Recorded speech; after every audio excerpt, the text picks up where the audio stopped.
정부가 철도 시설물의 건설부터 폐기까지 체계적으로 관리하겠다며 수백억 원을 들인 철도 이력 관리 시스템 구축 사업이 표류하고 있다는 소식 어제 전해드렸는데요.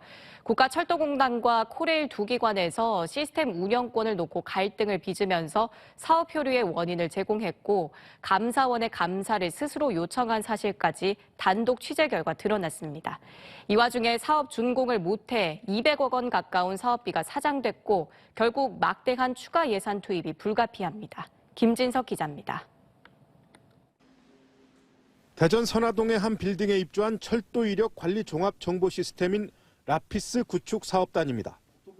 사업단은 2018년 4월 라피스를 시작해 2020년 12월 준공할 계획이었지만 189억 원을 투입하고도 아직 준공이 안 된 상태입니다. 사업 시행기관인 국가철도공단과 코레일이 라피스 운영 주체를 놓고 대립하면서 감사원에 감사까지 요청하는 총극을 벌였습니다. 결국 감사원이 공단의 손을 들어주면서 해결되는 듯 했지만 이후에도 갈등이 계속되면서 국토부의 조정을 거치는 곡절까지 겪었습니다. 전산실 위치하고 운영 주체를 누구로 할 것인가에 대해서 이견이 있었는데 이 부분에 대해서는 양 기관이 합의해서 종료가 된 상태입니다. 결국 코레일이 업무에서 배제됐는데 1년 반이나 계속된 갈등으로 이 사업은 더 큰 문제가 발생했습니다.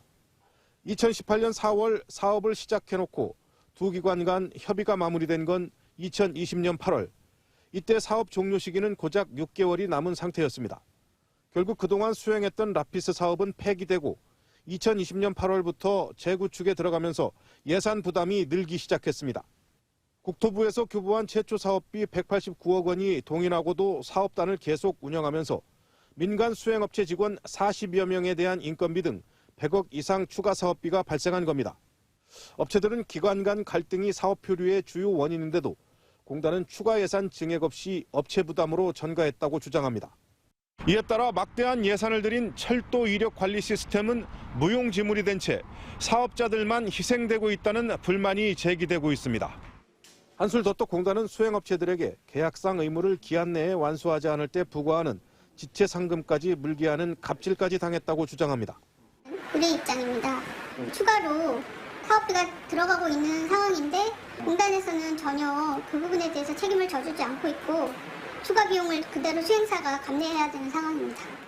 결국 지체상금 계약기간 연장에 따른 사업비 추가 지급을 놓고 소송이 불가피해 라피스 사업 구축과 관련한 잡음이 끊이지 않을 전망입니다. TJB 김진석입니다.